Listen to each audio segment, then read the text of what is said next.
हिंदू धर्म में धार्मिक दृष्टि से माघ मास को विशेष स्थान प्राप्त है। भारतीय संवत्सर का 11वां चंद्रमास और 10वां सौर मास माघ कहलाता है।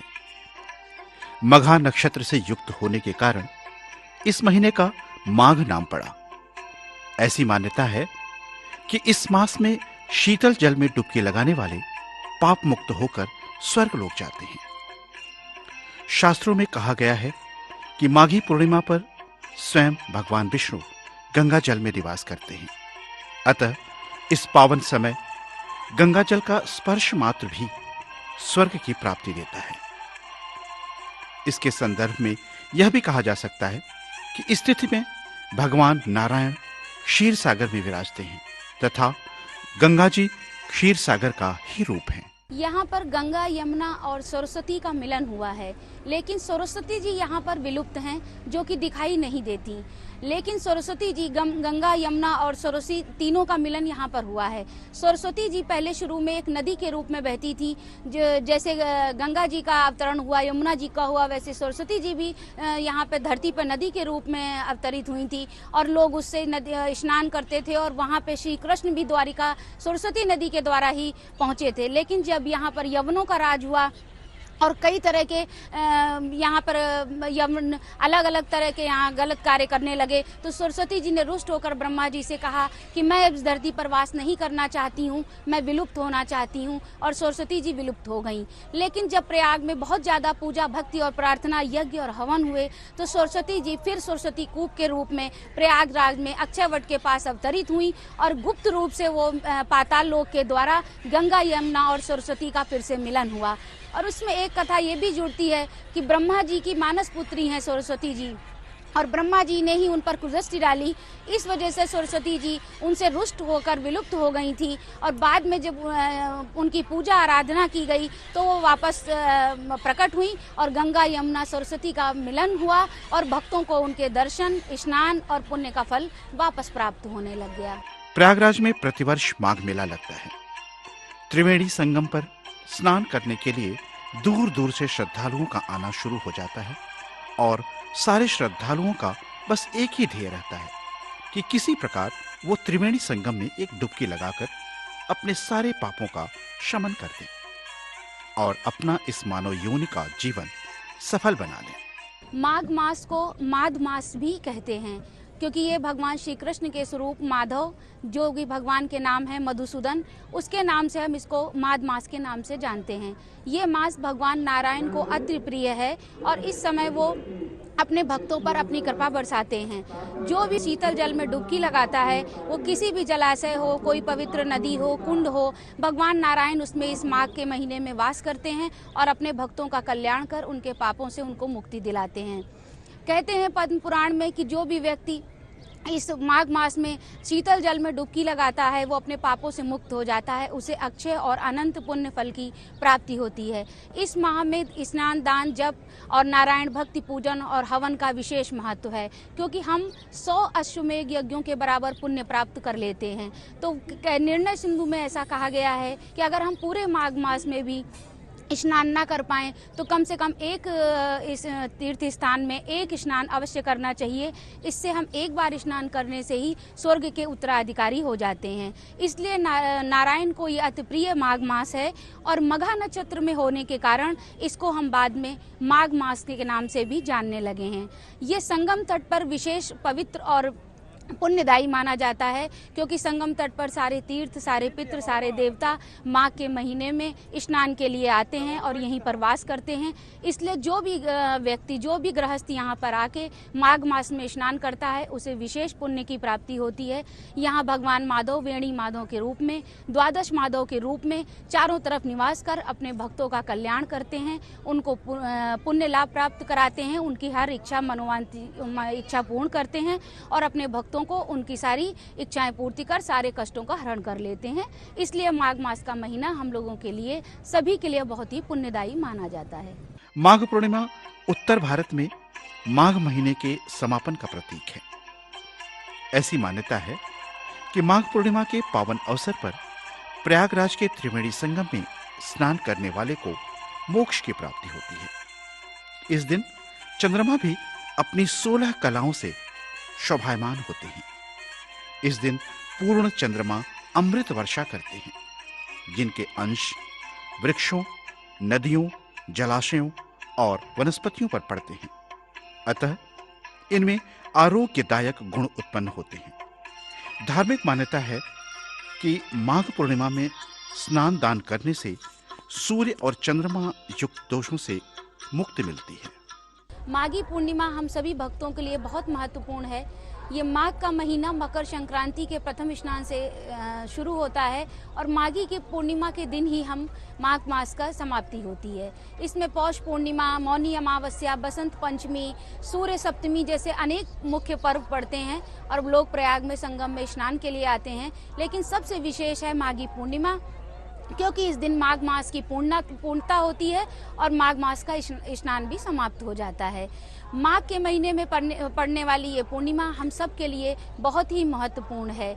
इसमें स्नान करने से जब भगवान नारायण जल में स्वयं वास करते हैं, सभी तीर्थ पित्र और देवता जल में स्वयं वास करते हैं, तो इस दिन संगम तट पर स्नान बहुत ही पुण्यदायी होता है। दूर दूर से लाखों श्रद्धालु इस दिन स्नान के लिए आते हैं और जो कल्पवासी प्रयाग में वास कर रहे होते हैं, उनका कल्पवास भी आज के दिन ही पूर्ण होता है। पूरे माघ के महीने में जो वो स्नान, ध्यान, जप, हवन, पूजन करते हैं, वो आज के दिन पूर्ण होता है।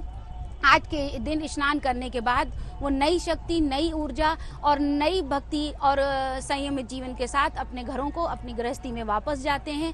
माघ का महीना हम सभी के लिए बहुत पावन है और माघी पूर्णिमा में सूर्य और चंद्र की युति होने के कारण जब सूर्य मकर राशि में प्रवेश करते हैं और चंद्र कर्क राशि में प्रवेश करते हैं, तो ये माघी पूर्णिमा को पूर्ण पूर्णिमा का योग बनता है और इस दिन का इसीलिए दान पुण्य अक्षय और अनंत है।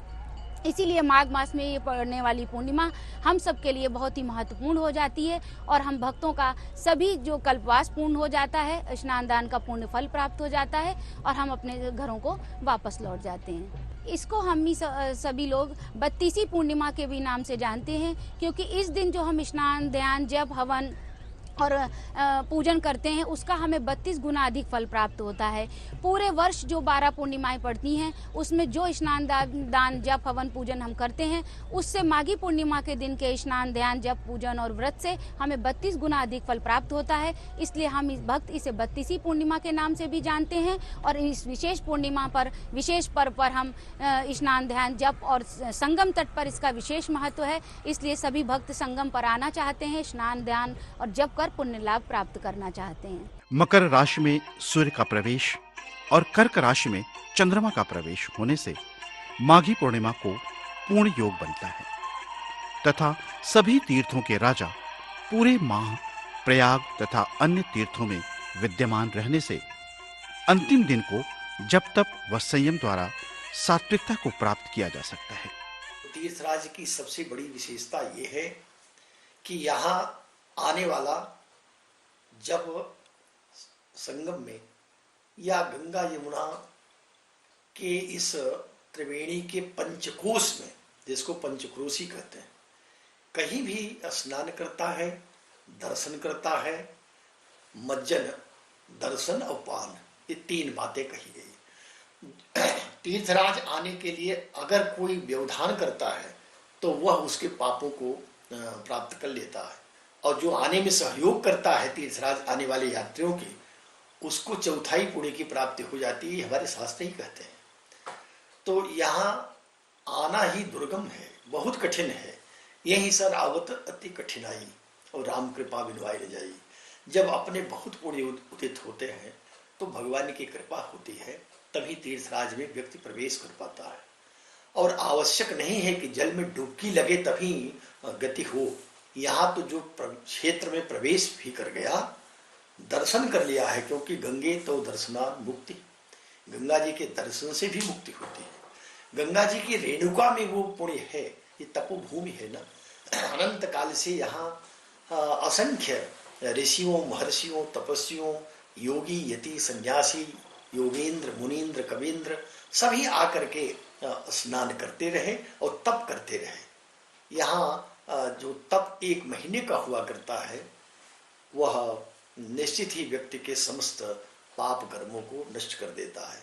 हाँ, सत्य इतनी है कि जो व्यक्ति यहाँ आकर के भी पाप करता है, तो कहा है शास्त्रों ने कि वह पाप का ऐसा वज्रलेप हो जाएगा कि अनंत जन्मों तक पाप का ही परिणाम भोगता है।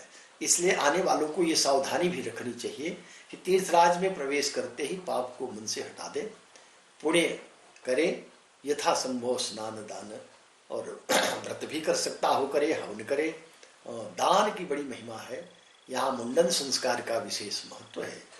तीर्थराज प्रयाग इसीलिए सभी तीर्थों के राजा कहे गए हैं कि जो सामर्थ्य तीर्थराज प्रयाग की है मुक्ति प्रदान करने में, यहाँ अज्ञानी भी मुक्त हो जाता है। संगम में माघ पूर्णिमा का स्नान एक प्रमुख स्नान है।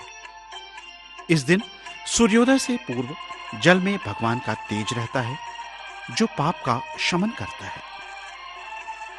माघ मास के दौरान मनुष्य को कम से कम एक बार पवित्र नदी में स्नान करना चाहिए। भले पूरे माह स्नान के योग न बन सके, लेकिन माघ पूर्णिमा के स्नान से स्वर्गलोक का उत्तराधिकारी बना जा सकता है। इस बात का उदाहरण इस श्लोक से मिलता है। मास पर्यंत स्नाना संभवे तू त्रयः में काहम वा स्नायात। प्रा का मतलब होता है बहुत ज्यादा। तो इस संगम की धरती पर गंगा, यमुना और सरस्वती के संगम तट पर इतने ज्यादा यज्ञ हुए कि ये इसका नाम प्रयाग पड़ा। प्रा माने बहुत ज्यादा, याग माने यज्ञ। इसलिए इस धरती शक्ति, ऊर्जा और ऊर्जा का केंद्र बन गई। यहाँ पे अनेकों ऋषियों ने आकर बहुत बड़े बड़े यज्ञ और हवन किए, इसलिए इसका नाम प्रयाग पड़ा। इसका एक और अर्थ हम जानते हैं कि प्रा माने बहुत बड़ा। तो जब ब्रह्मा जी ने सृष्टि की रचना करी तो इस संगम की धरती पर आकर सबसे बड़ा यज्ञ किया, इसलिए इसका नाम प्रयाग पड़ गया। और सभी बहुत सारे ऋषि मुनि, भरद्वाज ऋषि का आश्रम यहीं संगम तट पर नजदीक में था और वो यहीं निवास करते थे, और बहुत सारे ऋषि मुनि आकर अनेकों यज्ञ यहाँ करते थे, इसलिए इस धरती का नाम प्रयाग पड़ा। प्रयागराज ये कैसे हुआ कि बहुत सारे तीर्थों ने एक बार ब्रह्मा जी से प्रार्थना करी कि आप जो है हमारा कोई राजा बना दें, जिससे कि हम सब उसके अधीन होकर संयमित होकर कार्य कर सकें। तो ब्रह्मा जी ने जब पूरे भारत भूमि में भ्रमण किया तो उन्हें प्रयागराज जैसी संगम तट कहीं भी नहीं मिला, जो इतना वृहद, इतना विशाल था कि इतना बड़े महाकुंभ का मेला लग सकता हो, इतने सारे भक्त आकर एक साथ स्नान कर सकते हो, कल्पवास कर सकते हो। उनको हर तरह की यहाँ पे यज्ञ, हवन और सब तरह के लिए भूमि प्राप्त थी। तो उनको इतना बड़ा स्थान न मिलने के कारण उन्होंने संगम को प्रयागराज बना दिया, सभी तीर्थों का राजा बना दिया, और सभी तीर्थ इस प्रयाग में आकर स्नान करते हैं, माघ मास में यहाँ पर वास करते हैं, और ये तीर्थ राज हो गया प्रयाग। यहाँ पे जब ब्रह्मा जी ने सृष्टि की रचना करी तो जो सबसे बड़ा यज्ञ किया उसमें ब्रह्मा जी उसके पुरोहित थे, शिव जी उसके देवता थे और विष्णु जी उसके यजमान थे। तो इस बड़े यज्ञ के द्वारा एक शक्ति पुंज प्रकट हुआ, जिसके उन्होंने अक्षयवट के रूप में उसको स्थापित किया, जिसको लाखों श्रद्धालु पूरे भारतवर्ष से आकर उसके दर्शन करते हैं और मोक्ष की प्राप्ति करते हैं। ये गंगा, यमुना और सरस्वती का मिलन स्थल है। ऐसे हमारे भारत में पूरे 14 प्रयाग हैं, लेकिन सबसे बड़ा संगम स्थल प्रयागराज ही है, जहाँ पे इतनी भूमि है, जो इतनी शक्ति का, ऊर्जा का केंद्र है। यहाँ आकर भक्तों को एक विशेष शक्ति, एक विशेष ऊर्जा की प्राप्ति होती है। इसलिए भक्त पूरे माघ के महीने में यहाँ पर आते हैं, स्नान करते हैं, दान करते हैं, जप करते हैं, भगवान का स्मरण करते हैं और उनसे अक्षय पुण्य की प्राप्ति कर अपने घरों को वापस जाते हैं। तो प्रयागराज की महिमा अखंड और अनंत है। इसीलिए पूरे भारतवर्ष में प्रयाग जैसा कोई तीर्थ नहीं है। सारे तीर्थ, सारे पितृ और सारे देवता यहीं वास करते हैं, और यहाँ जल में स्नान करने से, यहाँ पे दान करने से सभी तरह के अक्षय और अनंत पुण्य फल की प्राप्ति हमें हो जाती है। यही प्रयागराज की महिमा है। हजारों भक्त गंगा यमुना के संगम स्थल पर माघ मास में पूरे 30 दिनों तक, पौष पूर्णिमा से माघी पूर्णिमा तक कल्पवास करते हैं। ये एक मास का कल्पवास करने की इच्छा प्रत्येक हिंदू के मन में रहती है, लेकिन ये एक मास का कल्पवास करना बहुत बड़ी साधना करने के समान है। पूरे मास बिल्कुल नियम और संयम के साथ कल्पवास करना पड़ता है। ऐसी मान्यता है कि इस मास में जरूरतमंदों को सर्दी से बचाने के लिए वस्तुओं जैसे ऊनी वस्त्र, कंबल और आग तापने के लिए लकड़ी आदि का दान करने से अनंत पुण्य फल की प्राप्ति होती है।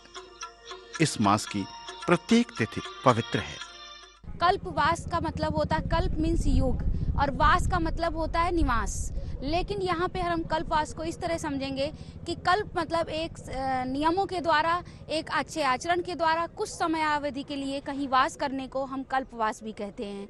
तो संगम तट पर नई ऊर्जा के लिए, नई शक्ति के लिए बहुत सारे ऋषि मुनि देवतागण जब से इस सृष्टि की, जब से इस धरती की रचना हुई है, तब से संगम तट पर आकर कल्पवास करते रहे हैं और यहाँ पर तरह तरह के यज्ञ और हवन कर पुण्य की प्राप्ति करते रहे हैं। तो यहाँ पर सभी भक्त, सभी गृहस्थ संगम तट पर माघ मास में 1 माह के लिए कल्पवास करने के लिए आते हैं, जिसके एक कुछ अपने नियम हैं। उन नियमों का पालन करते हुए जब हम यहाँ कल्पवास करते हैं तो भगवान नारायण, भगवान माधव हमसे बहुत अधिक प्रसन्न होते हैं। इसलिए सभी ऋषि मुनि पूरे माघ भर यहाँ संगम तट पर आकर वास करते हैं।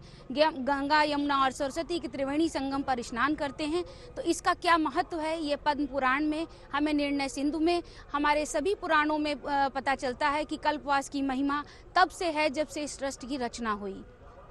हम गृहस्थों के लिए भी निर्णय सिंधु में ये थोड़ी सी छूट दी गई है कि जैसे 30 दिन के कल्पवास में हम चाहें तो 1 दिन का या 3 दिन का या पूरे माह का या सिर्फ मुख्य पर्वों पे भी हम कल्पवास कर सकते हैं। तो हम अपनी सुविधा अनुसार गृहस्थ आकर कभी 1 दिन या 3 दिन या मुख्य पर्व पर कल्पवास कर सकते हैं। लेकिन इसके कुछ नियम हैं जिनका हमें पालन करना होता है। तो जब हम कल्पवास करते हैं तो हमें प्रथम दिन पौष पूर्णिमा के दिन ही संकल्प लेना होता है कि हम 1 दिन, 3 दिन या 30 दिन कितना कल्पवास कर रहे हैं। कल्पवास हम आजीवन भी कर सकते हैं, लेकिन कल्पवास के जो नियम हैं उनका पालन अनिवार्य है। कि जैसे आपको भूमि पर शयन करना होता है, जितने दिन भी आप कल्पवास कर रहे हैं, आपको पूरे दिन फलाहार कर शाम को एक समय का भोजन करना होता है। वो भी या तो आप अपने स्वयं के द्वारा बनाए या आपकी पत्नी द्वारा बनाया गया भोजन ही आप ग्रहण कर सकते हैं। आपको पूरे दिन भगवान नारायण का जप, कीर्तन, भजन, यज्ञ इसके द्वारा ही समय व्यतीत करना होता है। पुराणों का अध्ययन करना है। आपको 3 बार गंगा स्नान करना है या जिस पवित्र में सरोवर या नदी में आप स्नान करना चाहे उसमें स्नान करना होता है और यज्ञ करना होता है। गरीबों को आपको दान देना होता है। इस दान पुण्य का फल अक्षय होता है। 100 अश्वमेघ यज्ञ के बराबर इस दान का हमें लाभ प्राप्त होता है। हमें जो कल्पवास हम करते हैं तो कहते हैं अगले जन्म में हमें राजाओं जैसा जीवन प्राप्त होता है। यानी कि हमें सभी तरह के सुख और सुविधाएं, प्रभु की शरण, प्रभु की भक्ति अगले जन्म में भी प्राप्त होती है। तो कल्पवास की महिमा ये है। और जो भक्त इसके द्वारा मोक्ष पाना चाहते हैं, भगवान नारायण उन्हें मोक्ष, मुक्ति, जन्म और मृत्यु के चक्र से मुक्ति भी प्रदान करते हैं। इसलिए कल्पवास हम सभी हिंदू धर्म के लिए बहुत ही महत्वपूर्ण है। हम सभी को आना चाहिए, करना चाहिए।